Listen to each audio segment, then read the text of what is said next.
Everyone in Boston's elite circle thought we were the perfect victims. I was just an art appraiser, and my husband, Kin, was an autistic man terrified of loud noises.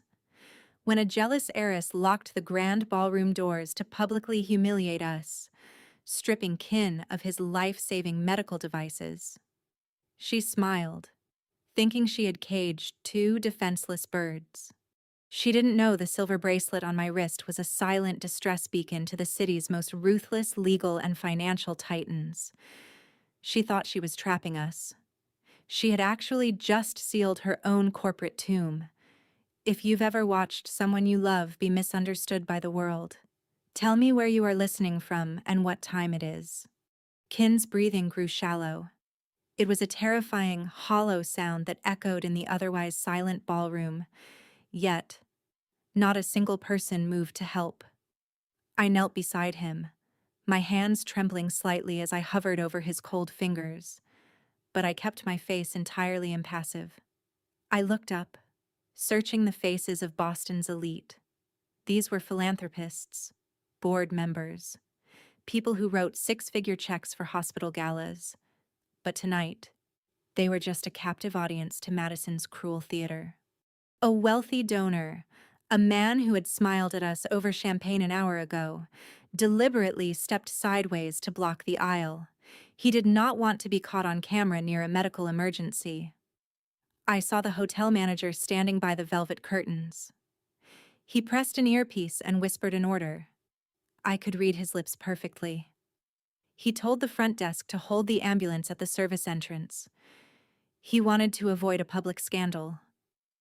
The heavy crystal chandeliers cast a cold, mocking light over the room. The silence was broken only by the sharp clicks of smartphone cameras capturing my humiliation. Madison stood on the stage, her diamond necklace catching the light, completely unbothered by the man suffocating on the floor below her. She thought she was untouchable. She thought Kin was just a prop in her drama. As I held Kin's head in my lap, a bitter realization washed over me. The complicity of these educated, wealthy individuals was the true horror of the night. It is one thing to face a jealous enemy. It is another to realize an entire room has decided your husband's life is worth less than a smooth social event. I took a slow, deep breath, steadying my own heart. I did not plead. I did not beg Madison to give the medical devices back. Pleading would only feed her massive ego. Instead, I let the cold reality of the moment harden my resolve. Madison had orchestrated this perfectly, needing a scapegoat for her own messes, and I was the convenient target.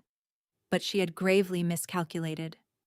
I kept my hand pressed firmly to Kin's chest, feeling the erratic flutter of his failing heart.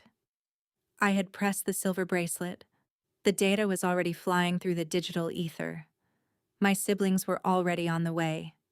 They chose the wrong victim. 2 weeks before the disaster at the Boston Gala, our lives were beautifully quiet. I worked as a senior art appraiser, spending my days analyzing brushstrokes and verifying provenances for private collectors. Kin was a master restoration expert. He had autism, and his sensory sensitivities made crowded places difficult. But in the quiet sanctuary of our lab, he was an absolute magician. He could look at a damaged canvas and understand the exact chemical composition of a 400-year-old pigment. We did not care for high society. We preferred the smell of linseed oil and the silence of the archives. But Boston was different. Boston was a mission. We were there for one specific item in the charity auction catalog. It was not a painting or a Renaissance sculpture. It was a small, intricately wired circuit board set inside a secure glass display case. It was the original cardiac monitoring prototype built by Kin's late mother. She had been a brilliant cardiovascular researcher, and this prototype was her life's work. His mother's prototype was more than just metal and wire.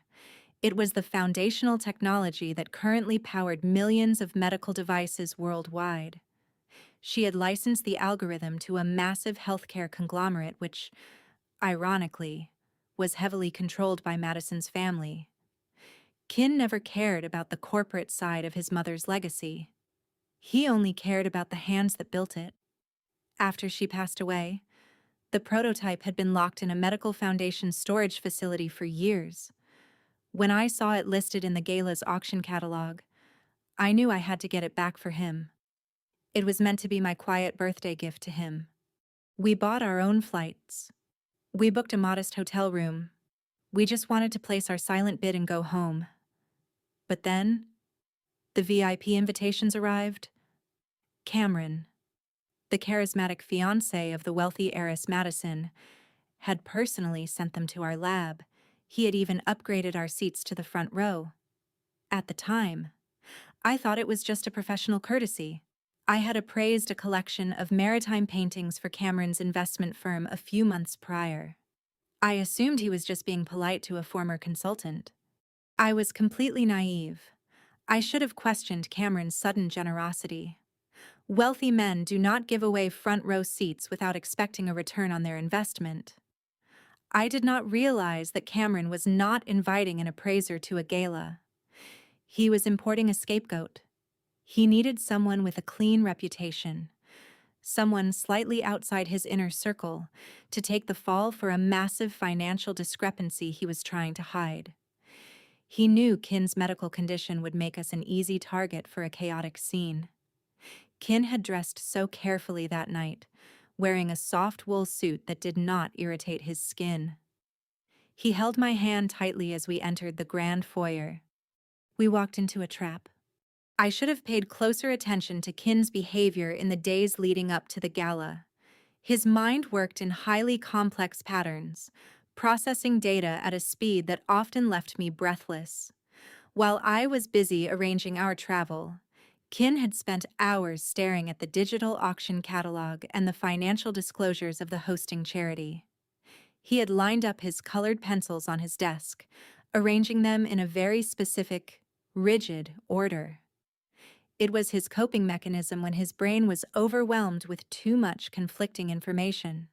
One evening, he pointed to a high-resolution image of a landscape painting in the catalog.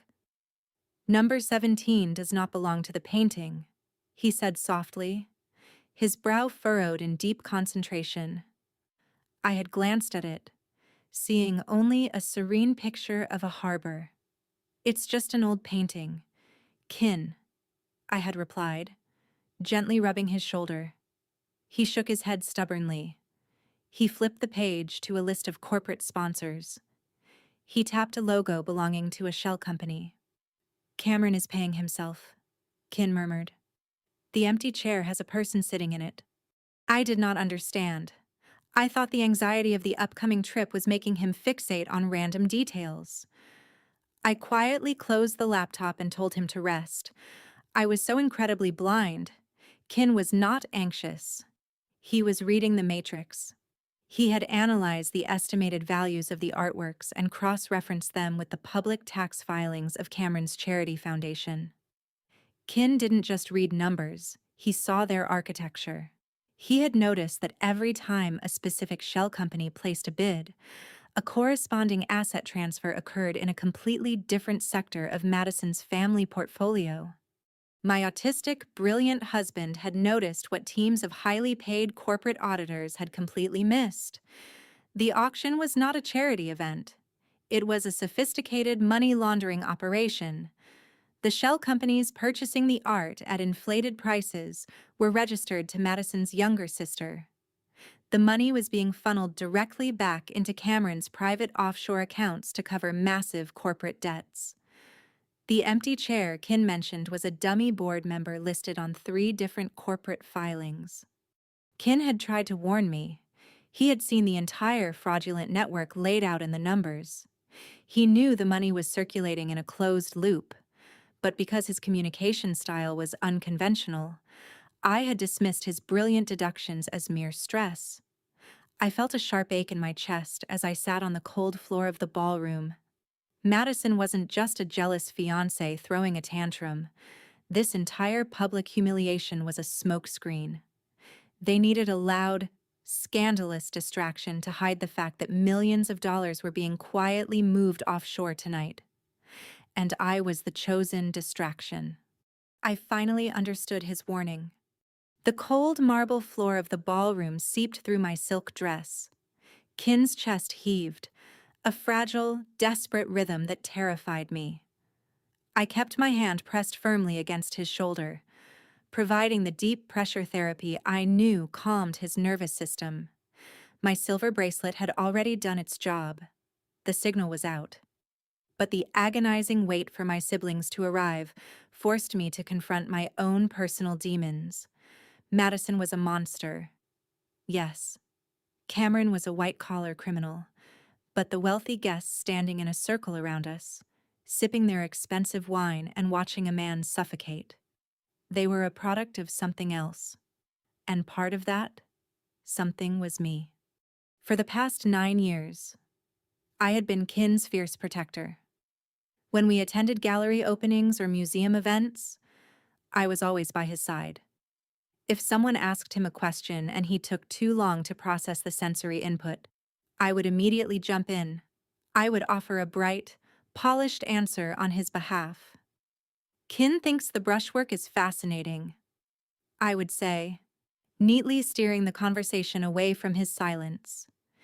If a curator gave him a strange look when he avoided eye contact, I would quickly excuse us, citing a busy schedule. I thought I was shielding him from a cruel world. I thought I was keeping him safe from their harsh judgment. But as I looked at the completely indifferent faces staring down at us now, the truth hit me with sickening clarity.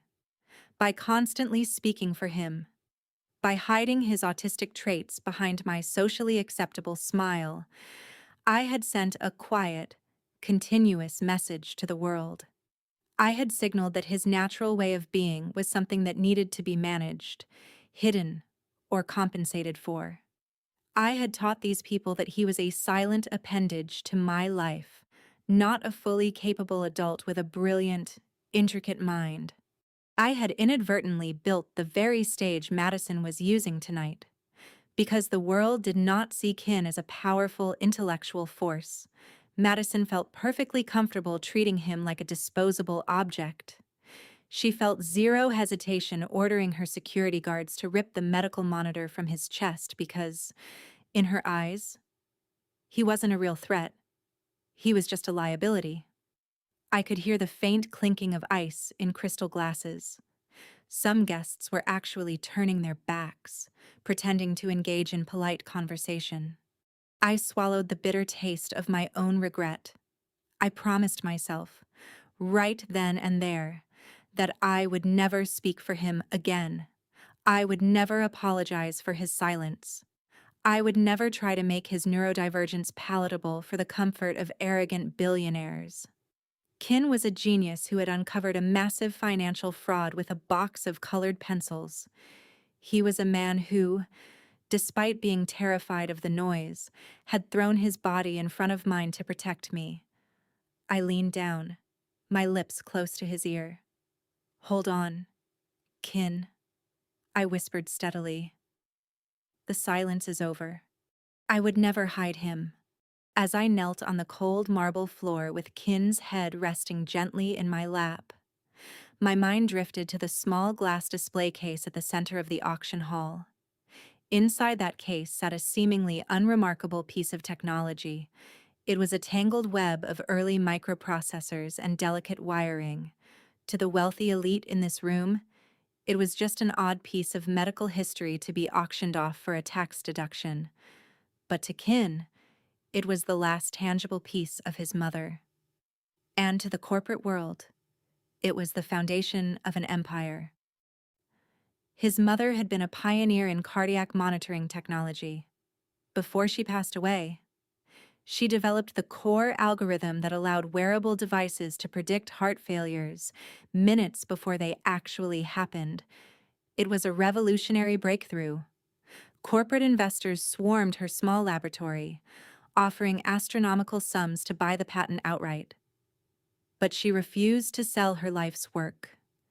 Instead, She chose to license the technology. She granted exclusive manufacturing rights to a rising medical conglomerate, the very same conglomerate that Madison's family now controlled. That licensing agreement was the cornerstone of their immense, multi-billion-dollar wealth. But his mother was not just a brilliant scientist. She was a fiercely protective woman. She had embedded a highly specific, irrevocable ethical clause into the massive legal contract. The clause was simple, but absolute if any executive of the licensed corporation intentionally compromised patient safety or used the technology to conceal an act that endangered human life, the licensing rights could be immediately and permanently suspended. It was a corporate dead man's switch designed to protect patients from corporate greed. When she died, the ownership of that immense intellectual property transferred entirely to Kin.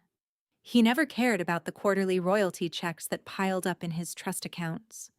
He only cared that his mother's invention was saving lives. Madison had no idea who he really was. When she arrogantly ordered her security guards to rip the medical monitor off Kin's chest tonight, she thought she was just bullying a disabled man. She didn't realize she was confiscating a device powered by his own patent.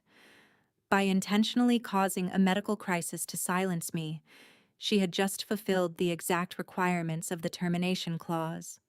I looked up at Madison, watching her preen on the stage under the bright lights. She was completely oblivious to the legal avalanche she had just initiated.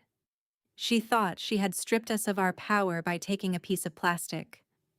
She had actually handed us the weapon to dismantle her entire family's legacy. It takes a profound level of arrogance to destroy your own empire without even realizing it. They triggered the kill switch. The silver bracelet on my wrist was warm against my skin. It looked like a simple piece of vintage jewelry, elegant and understated, perfectly matching my evening gown. No one in the ballroom paid any attention to it. They did not know that pressing the tiny, hidden clasp had silently opened a secure communication channel to the most dangerous people in my life. It was not a magic trick. It was a carefully calculated contingency plan, put in place long before we ever set foot in Boston. 3 weeks ago, my eldest brother had invited me to his private office. He operated in the shadows, controlling vast networks of digital information and security logistics. He rarely intervened in my daily life, respecting the quiet existence Kin and I had built. But that afternoon, he slid a thick, encrypted file across his mahogany desk. Cameron, Madison's charismatic fiancé, had been running extensive background checks on me. He had hired private investigators to dig into my appraisal business, my travel history, and, most concerningly, Kin's medical records. My brother did not panic. He simply adapted. He understood that wealthy men like Cameron did not spend corporate funds researching small-time art appraisers unless they were preparing a specific narrative. My brother handed me the silver bracelet. He explained its functions with cold, clinical precision. It contained a microtransmitter that broadcasted our exact GPS coordinates. More importantly, it had a live audio feed and a direct sync to the cloud servers monitoring Kin's biometric data. If they try to isolate you, my brother had warned me, his eyes dark and serious. You do not argue, you do not try to reason with them. You press the clasp, and you wait. He knew that my natural instinct would be to fight back, to defend my husband's honor loudly, but he taught me that true power requires discipline. The moment the security guards had locked the ballroom doors tonight, I felt the familiar surge of adrenaline. But I remembered his instructions. I bypassed panic and went straight to protocol. The audio feed was already live. Every cruel word Madison had spoken, every dismissive laugh from the crowd, and every labored gasp from Kin's failing lungs was currently being recorded, encrypted, and archived in multiple offshore servers. My family was not an ocean away. They were attending a private board meeting just 3 blocks from this hotel. We had anticipated an ambush. We had prepared for a confrontation. We were ready for them. The crowd continued to whisper, their eyes darting between my kneeling figure and Madison's triumphant stance. They were thoroughly entertained by the spectacle of a ruined woman. To them, the narrative was painfully simple. A greedy art appraiser had tried to seduce a wealthy heir, and the righteous fiancé was delivering swift, public justice. But as I studied Madison's perfectly composed face, I saw the truth hiding beneath her theatrical anger. She was not a woman heartbroken by a cheating partner. She was a CEO executing a hostile restructuring. The reality was far darker and much more pathetic. Cameron was indeed having an affair, but not with me. He had been sleeping with Madison's own younger sister for over a year. It was a disgusting, deeply entrenched betrayal that threatened to shatter their family's carefully maintained public image. But the infidelity was actually the least of their problems. Madison was the primary beneficiary of a massive family trust, one that came with a strict, unbreakable morality clause. If her public reputation was tainted by a humiliating family scandal, the board of directors had the legal authority to bypass her and pass the corporate control to another relative. She had known about the affair for months. She had chosen to swallow the betrayal because the upcoming corporate merger was worth billions. But a secret like that is a ticking time bomb. She needed to detonate it on her own terms. She needed a scandal loud enough to distract the board, the press, and the shareholders, while quietly burying her sister's involvement. She needed a completely innocent third party to take the fall. I was the perfect candidate. I was professional. I had a documented working relationship with Cameron, and I was married to a man who, in their ignorant view, could not defend himself. Madison had orchestrated this entire night with chilling precision. She had invited the most influential gossip columnists. She had ensured the hotel security was loyal only to her payroll.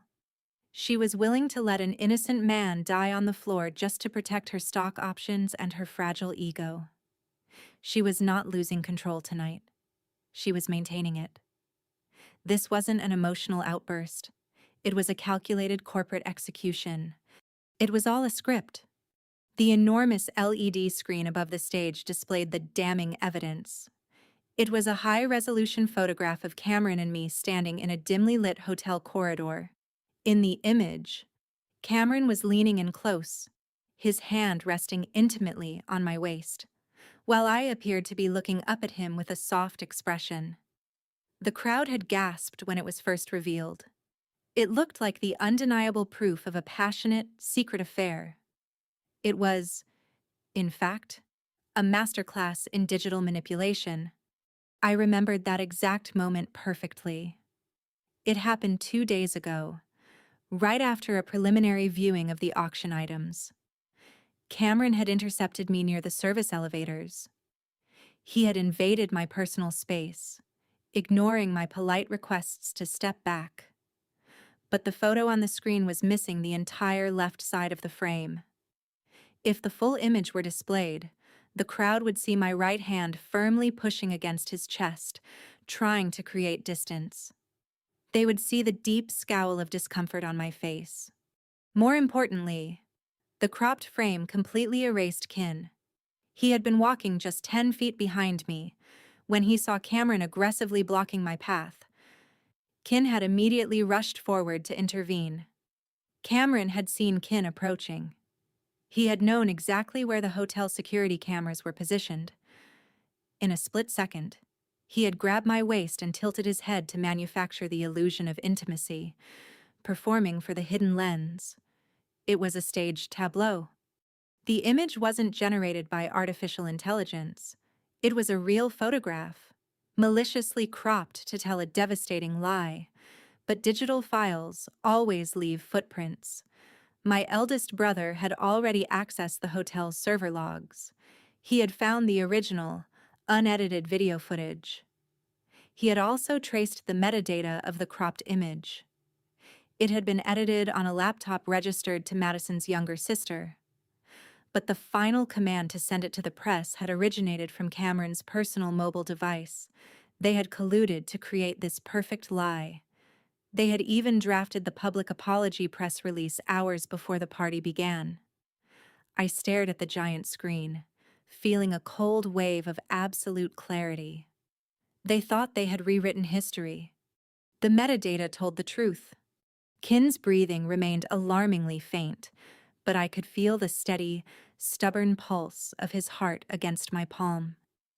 I closed my eyes for a brief moment, remembering the scattered, cryptic phrases he had spoken over the last few weeks. Cameron is paying himself. The empty chair has a person sitting in it. He had tried so hard to explain the massive financial conspiracy he had uncovered, translating complex corporate fraud into a language he hoped I would understand. The charity auction tonight was supposed to raise funds for global medical research. The room was filled with magnificent art, rare antiques, and historical artifacts. But the auction was a beautifully decorated lie. It was a highly sophisticated money laundering mechanism designed to solve Cameron's massive debt crisis. Over the past year, Cameron had secretly embezzled millions from his own corporate accounts to sustain a failing offshore venture. He needed a way to clean the stolen money and inject it back into the family conglomerate before the upcoming merger audits exposed him. Kin had noticed the impossible mathematics. He had seen the scratches on his mother's prototype during the preview and realized the estimated value was drastically, absurdly inflated. He had cross-referenced the catalog with public financial registries. The scheme was brutally efficient. Cameron was using anonymous shell companies to place exorbitant bids on the auction items. These shell companies were secretly registered under the name of Madison's sister, his actual lover. Once the charity received the clean laundered money from the auction, it was quietly funneled back into the family's corporate trust as a tax-exempt philanthropic grant. It was a closed, corrupt circuit. They were using the prestige of the Boston elite to wash their dirty money right in front of everyone. They needed a massive public scandal tonight to divert the attention of financial journalists away from the audit reports releasing tomorrow. By branding me a homewrecker and causing a chaotic scene, they ensured the morning headlines would focus on a fake love triangle instead of corporate fraud. I looked at Cameron, who was watching me with a smug, satisfied smirk. He thought he had outsmarted the world. He didn't realize my husband had already dismantled his entire empire with a box of colored pencils. They were stealing from themselves. The head of security did not look confused when he approached us. His eyes were hard, fixed entirely on the small medical device strapped to Kin's chest. In a standard emergency, hotel staff are trained to step back and call for professional medical assistance. But these men moved with a chilling, synchronized purpose. They were not acting out of confusion in a chaotic environment. They were executing a direct, premeditated order. Madison stood above us, her posture rigid and victorious. She had explicitly commanded them to confiscate all unauthorized recording devices to protect the privacy of the auction. It was a brilliant, malicious lie. Madison knew exactly what she was confiscating. Earlier that week, she had received a comprehensive dossier on our background, including Kin's specific medical requirements. She had sent an internal memo to the security team, attaching a photograph of Kin's exact cardiac monitor and his noise-canceling earpieces. The memo falsely classified them as sophisticated corporate espionage tools. She had effectively weaponized hotel protocol against a disabled man. When a junior staff member had hesitated, pointing out that the device looked medical, Madison had simply replied in a documented email, "I do not care. Take it away." As the guards reached down and forcefully unclipped the monitor from Kin's vest, he did not fight them. He did not throw a punch or raise his voice. His brilliant, neurodivergent mind was already overwhelmed by the flashing lights and the echoing accusations. His only instinct, his purest baseline reaction, was to wrap his arms around my shoulders and pull me against his chest to shield me from the aggressive crowd. He absorbed the rough handling so I wouldn't have to. The guard stepped back, holding the blinking device like a trophy. I watched Madison smile, thinking she had simply removed a microphone. She had no idea she had just tampered with a federally protected medical system. It was a premeditated strike. Without the constant regulatory signals from his monitor, Kin's system began to falter almost immediately. His condition required precise, uninterrupted digital tracking to prevent sudden drops in his blood oxygen levels. The moment the connection was severed, his breathing grew shallow and erratic. He slumped against me, his weight heavy on the cold marble floor. His lips lost their color, turning a pale, frightening shade of blue. A small velvet pouch containing his emergency medication had been kicked away by the security guards during the confiscation. The tiny white pills scattered across the polished stone, disappearing under the expensive leather shoes of the wealthy guests. I did not scream. Panic is a luxury I could not afford. I kept one hand firmly pressed against his racing heart and my other hand securely over my silver bracelet. While the billionaires and socialites pointed their phones at us, capturing my supposed downfall, they missed the only movement that actually mattered. Standing by the catering doors was a young waitress in a crisp black uniform. She was completely invisible to the elite crowd. They never looked at the people who served their champagne. But she saw everything. She had watched Madison issue the cruel order. She had seen the guards kick the medication away. Very quietly, she stepped forward. With a subtle sweep of her foot, she pushed the velvet pouch out of the crushing path of the crowd and scooped up the remaining pills. She didn't stop there. Slipping her smartphone from her apron, she held it low against her tray. She recorded the exact moment the security team disconnected the medical device. She recorded Madison's triumphant laughter, and with a quick, practiced motion, she uploaded the entire video directly to a secure cloud server. The elite thought they controlled the narrative because they owned the room. They forgot who actually ran the building. She captured every single sin. Through the thick, soundproofed walls of the historic ballroom, I heard the faint, distinct wail of an approaching siren. Someone with a shred of decency must have dialed for an ambulance when Kin first collapsed. A brief flicker of relief crossed my mind, but it was extinguished instantly. The siren grew louder, reaching the front entrance of the hotel, and then it abruptly stopped. The heavy oak doors of our ballroom remained firmly shut. No paramedics burst through with oxygen tanks. No medical personnel rushed to Kin's side. I looked toward the velvet curtains and saw the general manager of the hotel speaking urgently into his radio. His face was pale, glistening with nervous sweat. He was making a choice. Madison's family had signed a multi-million-dollar contract to host their corporate galas at this venue for the next 5 years. An emergency medical evacuation in the middle of their flagship charity auction would invite unwanted press and ruin the aesthetic of the evening. The manager prioritized the financial contract over a dying man on his floor. He explicitly ordered the hotel security to hold the paramedics at the loading dock, falsely claiming that the situation was a private internal matter that was already under control. The sheer audacity of the decision was staggering.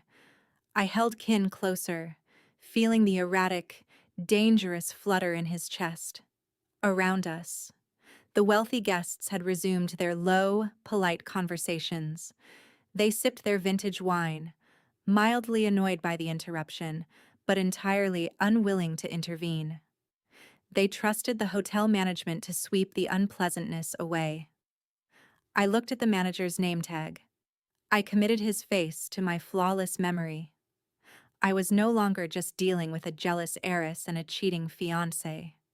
I was dealing with a systemic failure of basic human morality. I calculated the exact legal statutes they were violating: criminal negligence, unlawful detention, and reckless endangerment. They chose money over life. Cameron finally stepped forward. The crowd parted for him, offering sympathetic murmurs. He was the golden boy of the financial district, handsome and impeccably groomed. He picked up a microphone from the podium, his expression twisted into a perfect mask of sorrow and regret. He looked at Madison, playing the role of the heartbroken, repentant lover. "Madison, I am so incredibly sorry." His voice echoed through the speakers, smooth and practiced. "I tried to keep this quiet to protect you." He then turned his gaze toward me, pointing an accusing finger. The entire room went dead silent. "Daisy has been relentless." Cameron lied flawlessly. "We worked together briefly, and since then, she has refused to accept professional boundaries. She cornered me in the hallway. She threatened to create a public scandal using her husband's medical condition if I didn't comply with her financial demands." The crowd gasped collectively. It was a masterfully constructed narrative. He was painting me as a predatory, calculating woman exploiting my disabled husband for corporate blackmail. It instantly absolved him of the affair and justified Madison's extreme security measures. I stared at him from the floor, absolutely refusing to shed a single tear. His micro-expressions betrayed his fear. His jaw was tight. His eyes kept darting toward the exits. He knew that the impending audit of his offshore accounts would destroy him. He needed this room to believe I was the villain so deeply that no one would bother looking into his shell companies tomorrow morning. He was sacrificing my reputation, and potentially Kin's life, to buy himself a few more days of freedom. Madison smiled, walking over to place a forgiving hand on his shoulder. The wealthy audience practically applauded his bravery for coming forward. He sealed his own fate. The medical monitor in the security guard's hand suddenly emitted a long, shrill, continuous beep. It was the critical warning signal. Kin's oxygen levels had dropped below the threshold of safety. The sound cut through the murmurs of the crowd, sharp and undeniably urgent. Several guests flinched, finally realizing the severity of the situation, but Madison was only irritated by the noise. She glared down at us, her patience completely exhausted by the disruption to her perfect evening. "Turn that machine off," Madison snapped at the guard. She then turned her attention to the hotel manager standing by the curtains. "Lock the heavy doors. Nobody leaves this room until she confesses to the press."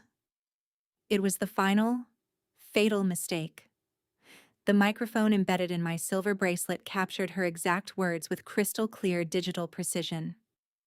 It didn't just record the audio, it transmitted her command, along with the fatal beep of Kin's failing heart, directly to the encrypted server monitored by my siblings. I didn't need to argue with her.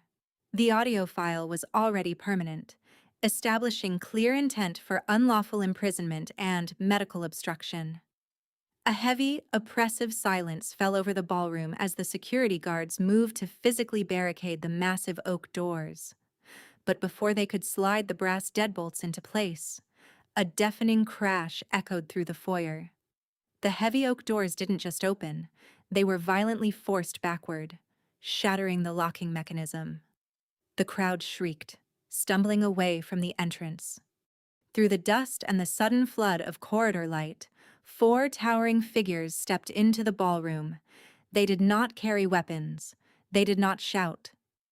They simply brought an overwhelming, suffocating aura of absolute authority that instantly paralyzed every billionaire in the room. The Shadow Kings of Boston had finally arrived to collect their debts. If you believe that true justice doesn't need to be loud, comment "justice" down below. The real judgment had arrived. The heavy oak doors of the ballroom did not just swing open, They were systematically dismantled from their hinges. But the four figures who stepped through the dust were not carrying weapons, and they did not look like thugs. They were dressed in immaculate tailored suits and quiet, expensive coats. They were my family.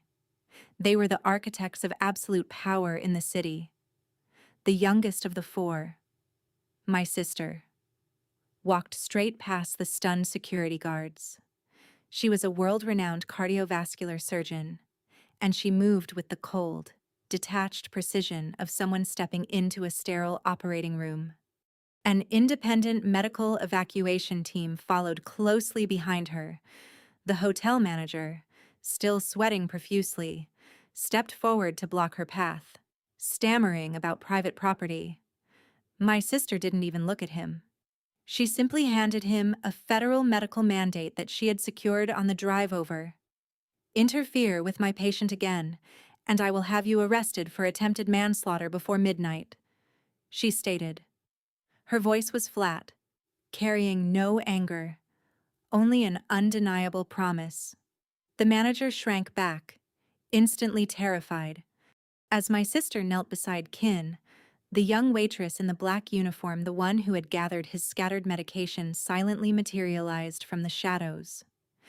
With a swift, subtle motion, she slid a magnetic master keycard into the hands of the lead paramedic, completely bypassing the hotel's locked service elevators. My sister quickly re-established Kin's oxygen flow and stabilized his heart rhythm. But when the hotel staff rushed forward to discreetly clean up the scene, she sharply raised her hand. She ordered her team to document the exact position of the confiscated monitor and photograph the bruises on Kin's chest left by the guards. She was legally designating the ballroom floor as an active crime scene. She methodically recorded his hypoxia levels to medically prove that his collapse was an externally induced trauma, not a random panic attack. Madison watched, her arrogant smirk finally faltering. She documented their crime. While the medical team stabilized my husband, my eldest brother casually strolled to the center of the silent ballroom. He was the shadow king of digital intelligence, a man who controlled the unseen architecture of the city's information networks. He didn't shout. He didn't threaten the crowd. He simply looked directly at Cameron, who was standing frozen on the stage. I watched Cameron's right hand frantically digging into his tuxedo pocket, his thumb desperately swiping against his phone screen. He was trying to remotely wipe the cropped photograph from the server and delete the offshore transfer logs. "I wouldn't bother, Cameron," my brother said softly, his voice carrying easily across the cavernous room. "Your credentials have been revoked." Cameron's face drained of all color. My brother adjusted his cuffs and explained, in a perfectly conversational tone, that he had bypassed the hotel's localized servers the moment my SOS bracelet triggered. He had already routed their entire internal network through his own encrypted mainframes. The digital perimeter was completely sealed. I have the original, unedited security footage from the hallway, my brother announced to the room. I have the metadata tracing the image manipulation directly to a laptop owned by Madison's sister, and I have the routing numbers for the offshore accounts you tried to hide this evening. The wealthy elite, who had been laughing at us just 10 minutes ago, suddenly realized they were trapped in a room with a man who could likely access their own hidden bank accounts with a single keystroke. The realization brought a suffocating, terrifying chill to the air. My brother looked up at the massive LED screen still displaying the fake photograph. With a single tap on his own tablet, the screen went entirely black. "From this moment forward," my brother declared quietly, "no one in this room has the authority to decide which version of the truth gets to exist." The truth was locked. Madison finally found her voice. She stepped to the edge of the stage, attempting to project her usual commanding presence. "This is a private corporate event," she demanded, her voice shrill and trembling. "You are trespassing. It was a simple misunderstanding regarding unauthorized recording equipment. That was when my older sister, the third sibling, stepped out from the shadows of the foyer. She was a ruthless corporate litigator, a woman who dismantled multinational conglomerates for sport. She carried a sleek leather briefcase, and her expression was utterly lethal. She did not argue with Madison. Arguing implies a negotiation. She simply opened the briefcase and pulled out a stack of federal injunctions that had already been signed by a judge. It ceased being a private event the moment you ordered your guards to barricade those doors, my sister stated, her tone sharp as broken glass. That is unlawful imprisonment. The confiscation of a registered biometric device is reckless endangerment, and delaying the emergency medical response is an organized obstruction of medical care. She walked slowly around the perimeter of the crowd.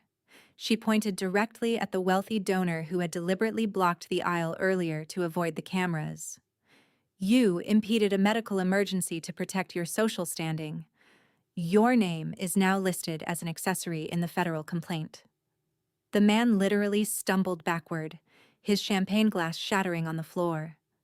My sister ensured that every piece of evidence was legally airtight. She secured an immediate freeze on all involved digital devices and a court order to preserve the hotel's communication logs. She wasn't just threatening a lawsuit. She was building a concrete cage that neither Madison nor Cameron could ever buy their way out of. Have you ever wished you had an airtight legal folder to hand to your bullies? Let me know in the comments. There was no escape. Realizing the legal trap closing around her, Madison resorted to her only remaining weapon. "You think you can intimidate me with paperwork?" she sneered, gripping the microphone stand. "My family's trust controls over $1.5 billion. I can bury you in litigation until you bankrupt yourselves."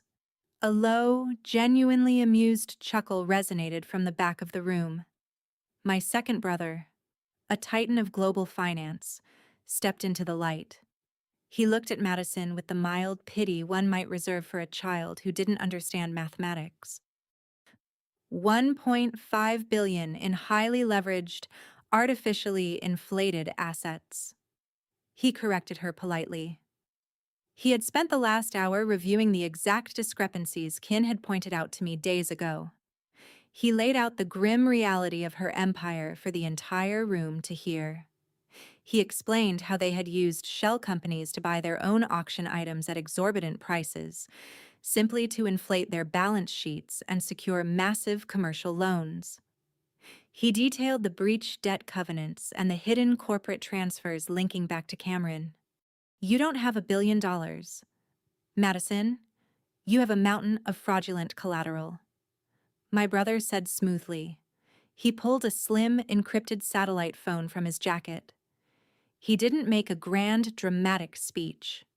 He simply dialed a number, spoke quietly to a syndicate of major banking executives for less than 30 seconds, and ended the call. "I just authorized a comprehensive short-selling position against your publicly traded entities and notified your primary creditors of the fraud." Within 3 minutes, the phones of the wealthy investors in the room began buzzing frantically. The financial oxygen was being completely sucked out of Madison's empire. Credit lines were instantly suspended. Stock trading was halted. Her empire was gone. The sheer speed of the financial collapse sent shockwaves through the ballroom.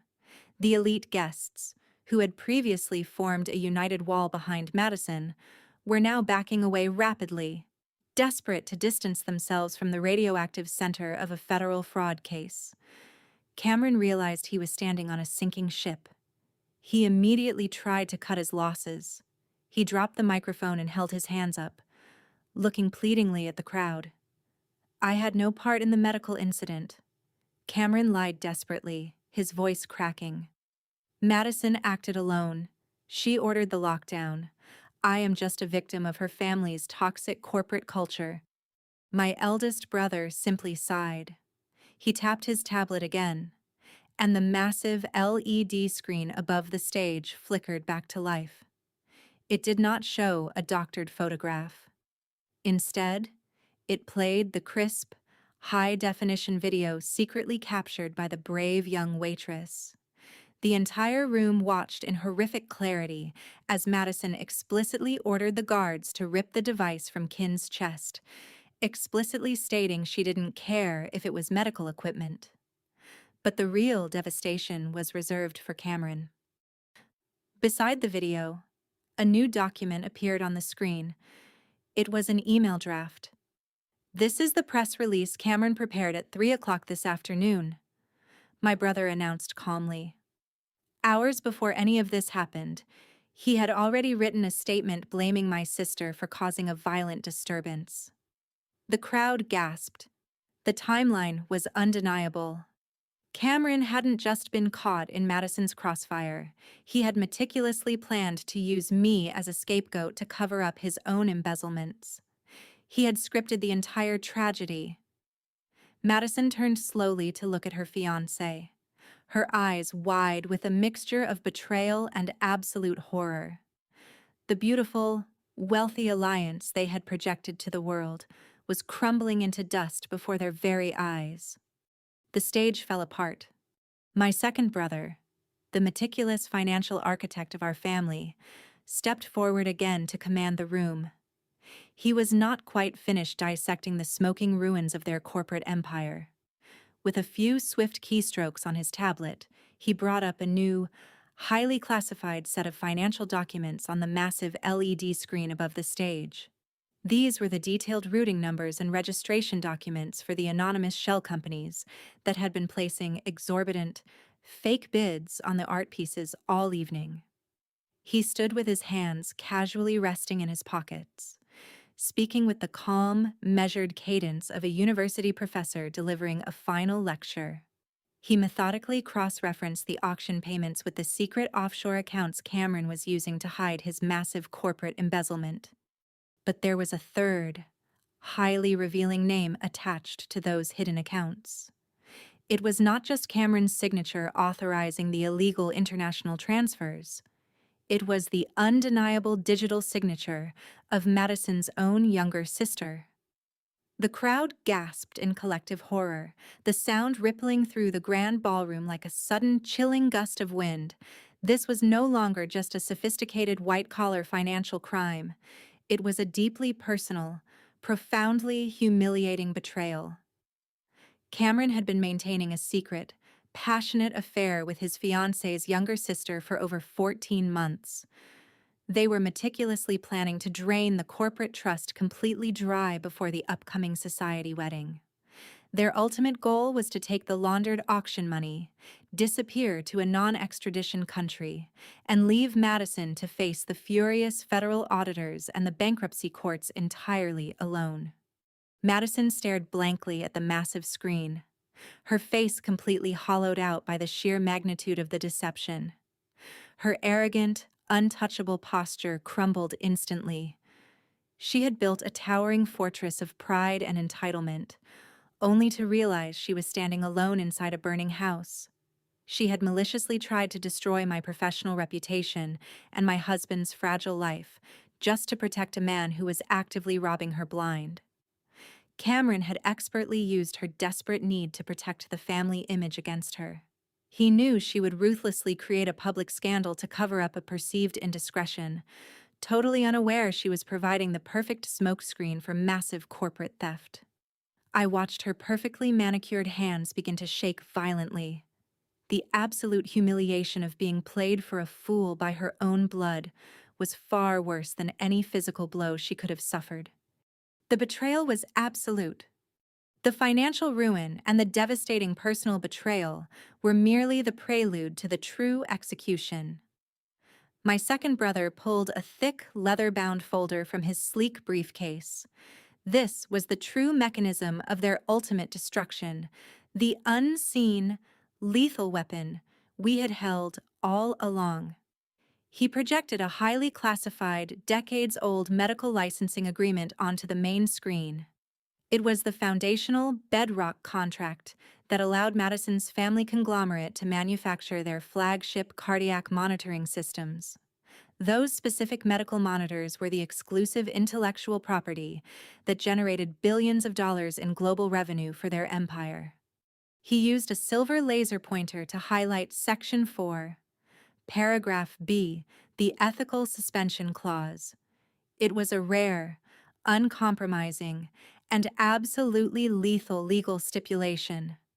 The clause clearly stated that if any executive of the licensed corporation intentionally compromised patient safety or weaponized the proprietary technology to conceal an act of harm, the intellectual property rights reverted immediately and permanently to the original patent holder. My brother turned to Madison, his voice deadly calm and echoing with terrifying finality. When you explicitly ordered your security team to confiscate a life-saving medical device from a disabled man, you didn't just commit a felony, you violated the core licensing agreement of your own empire. The original, brilliant patent holder was not some anonymous corporate scientist working in a basement. It was Kin's mother. And Kin, the gentle, neurodivergent man she had just left gasping for air on the cold marble floor, was her sole legal heir. By maliciously trying to silence my husband to protect her fragile ego and her fiancé's lies, Madison had legally authorized the immediate, non-negotiable termination of her company's most valuable asset. The proprietary technology was gone. The international manufacturing patents were instantly revoked. Her multi-billion-dollar conglomerate was now just an empty shell of worthless stock and staggering legal liabilities. She had literally ripped the foundation of her own massive wealth from Kin's chest. The absolute poetic irony of her downfall was a masterstroke of cosmic justice. I looked at the medical monitor still resting in the terrified guard's hands. It was not a recording device. It was a corporate death warrant. They lost absolutely everything. The younger sister suddenly pushed her way to the front of the stunned, silent crowd. Seeing the family empire collapsing and Cameron's true nature fully exposed to the authorities, she desperately tried to execute a frantic, calculated counterattack. She attempted to play the innocent victim, crying theatrical tears and loudly claiming Cameron had emotionally manipulated her into the fraud. She pulled out her own smartphone, holding it up like a protective shield. She offered to hand over a secret digital ledger containing more financial evidence against Madison and Cameron directly to the authorities, demanding federal immunity in exchange for her full cooperation. She thought she could sacrifice them both to secure whatever fragments of the family trust remained untouched. It was a sickening, transparent display of absolute self-preservation. She genuinely believed she had found a clever legal loophole to escape the carnage and walk away wealthy. But my third sister, the ruthless corporate litigator, simply shook her head with a look of profound, icy disgust. She opened her laptop and wirelessly connected it to the main projector. She had already recovered the supposedly deleted text messages between Cameron and the younger sister from a mirrored, offshore cloud server. She projected a specific text message sent just 3 hours ago. It was from the younger sister herself. Just let Madison completely humiliate Daisy tonight. Keep her distracted. By the time the press is done tearing them apart, no one will ever bother looking at our offshore accounts. She was not an innocent victim caught in a web of emotional manipulation. She was the active, willing architect of my public crucifixion. She had purposefully encouraged Madison's cruelty to provide a smokescreen for her own massive theft. My lawyer sister calmly handed a thick, meticulously organized folder of digital forensics to the federal agents who were now entering the ballroom through the service doors. She informed the weeping girl, in a voice devoid of any sympathy, that there would be no immunity deals negotiated tonight. There would be no remaining trust fund to claim. The younger sister was going to share a federal cell block with the very people she had just tried to betray. The snakes ate themselves.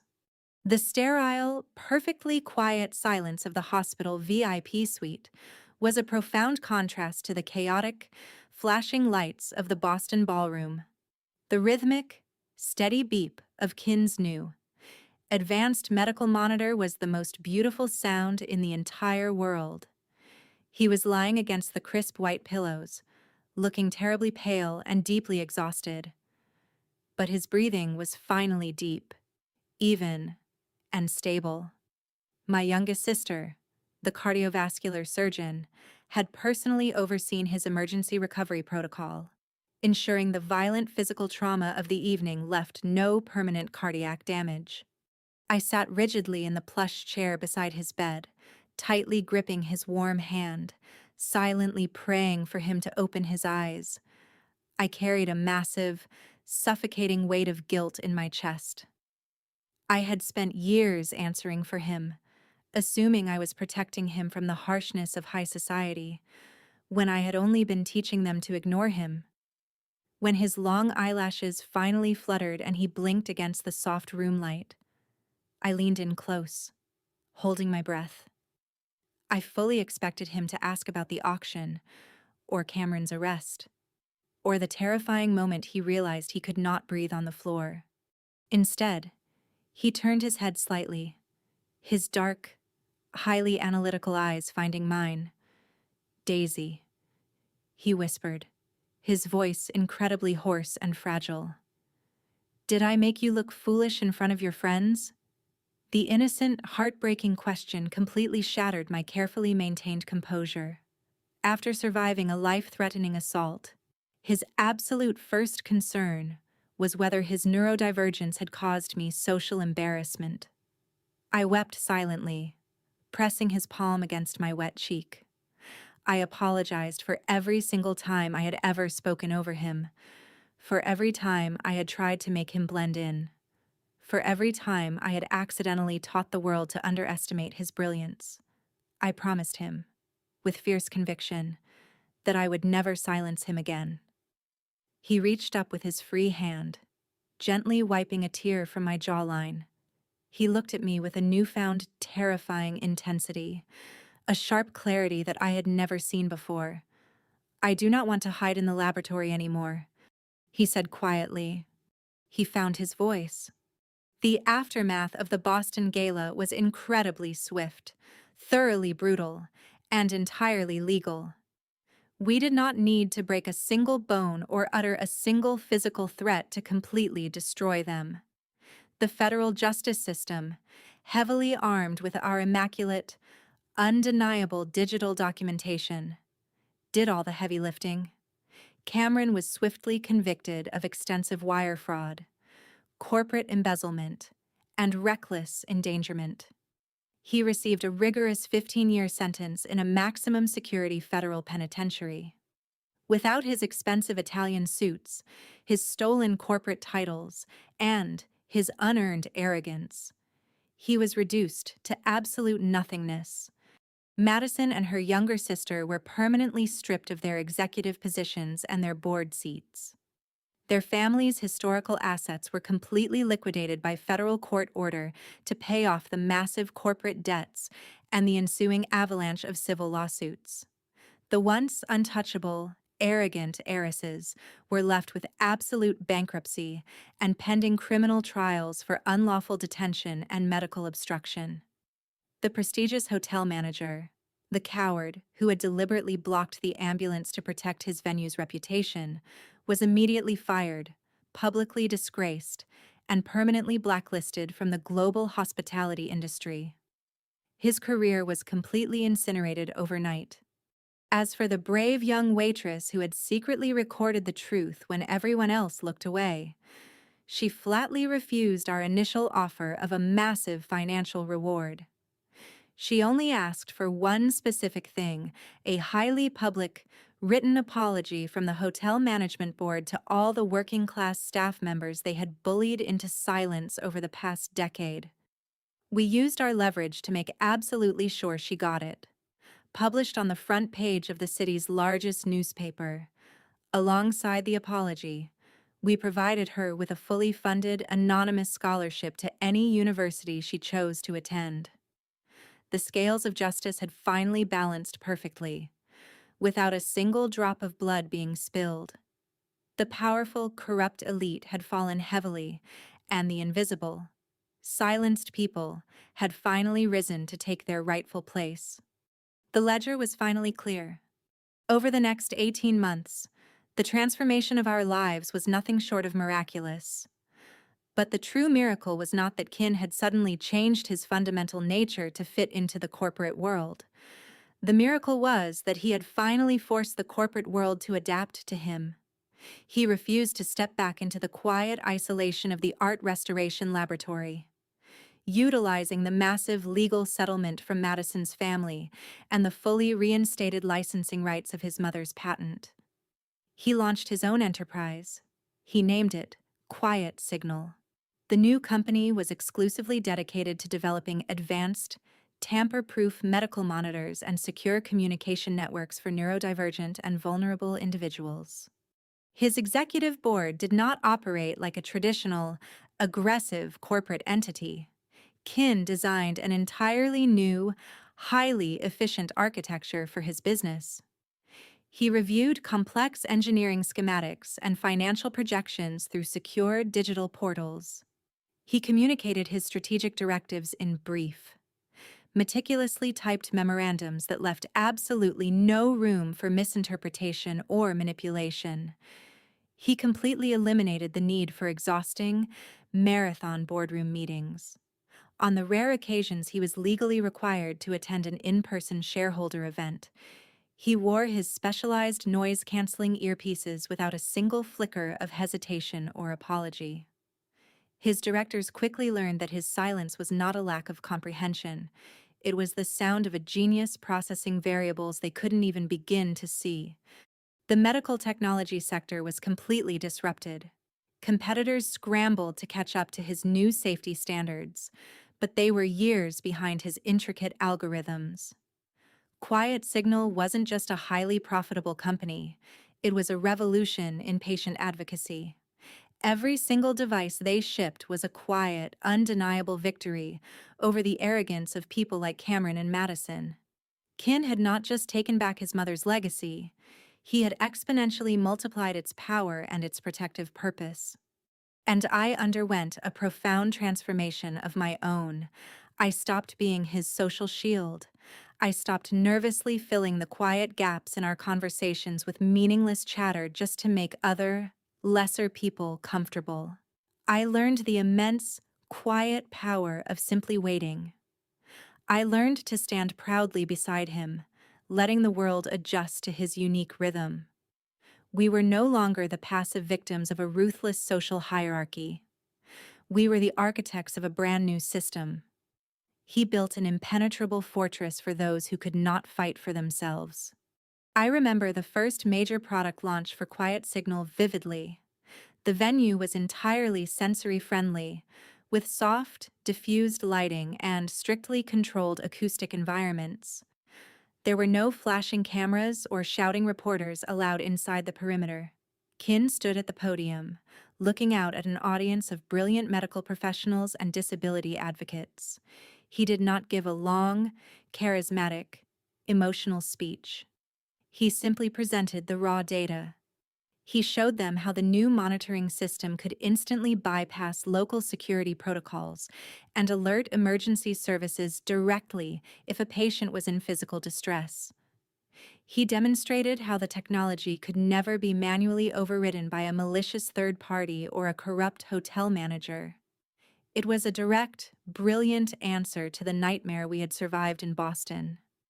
As he spoke his short, deliberate sentences, the entire room listened with absolute, undivided attention. They did not see a broken man. They saw a visionary leader who had turned a profound personal trauma into a global shield. I watched him from the front row, feeling a surge of pride so intense it almost took my breath away. I had once thought my sole job was to protect him from the world. Now, I realized his destiny was to protect the world from itself. He changed the world. It was a crisp, golden autumn afternoon when the sleek black Maybach quietly pulled up to the curb outside my newly opened appraisal gallery. The tinted window slowly rolled down, revealing my husband sitting in the driver's seat. He was wearing a meticulously tailored charcoal suit, his posture completely relaxed and confident. To any passing stranger on the street, he looked exactly like the intimidating, wealthy chief executive officer he had become. But as I opened the heavy door and slid into the plush leather passenger seat, I smiled. The luxurious interior of the vehicle held all the beautiful, familiar markers of the man I loved deeply. Neatly folded on the center console was the old, worn, weighted sensory blanket he had carried for the last decade. Sitting directly next to it was a small, elegant bakery box. I opened the lid to find a dozen artisan macarons. They were not arranged randomly. They were placed in a perfect, flawless gradient of color, shifting from pale lavender to deep violet, exactly the way his brilliant mind preferred to organize the chaos of the physical world. He had not lost himself in his new corporate power. He had simply expanded his capacity to exist within the world without compromising his own unique identity. Madison had believed that her inherited wealth gave her the divine right to dictate reality. Cameron had believed that his deceptive charm could outsmart the digital footprints of his own crimes. They had both drastically underestimated the power of a quiet mind. They were currently sitting in separate federal facilities, stripped of their designer clothes and their unearned influence, entirely forgotten by the high society that had once toasted their upcoming wedding. Their empire had vanished like smoke, while ours was just beginning to bloom beautifully. I leaned my head against the cool leather headrest and closed my eyes, feeling completely and utterly safe. Kin turned to me, his dark eyes warm and attentive. He rested his hands lightly on the steering wheel. "Are we taking the old road home, or the new road today?" he asked softly. It was a simple question about our driving route, but it held the heavy weight of everything we had overcome together. "The new road," I replied, reaching across the console to interlock my fingers with his. Always the new road. We had walked into that Boston ballroom as targets, completely vulnerable to the cruel whims of a corrupt dynasty. We had walked out as the architects of their total destruction. Legacy isn't about the inherited money or the corporate titles you leave behind to your descendants. It's the invisible, unbreakable shield you build to protect the ones you love. If this story resonated with you, or if you are currently fighting to protect someone who cannot protect themselves, please share this video. Your quiet strength is more powerful than their loudest lies.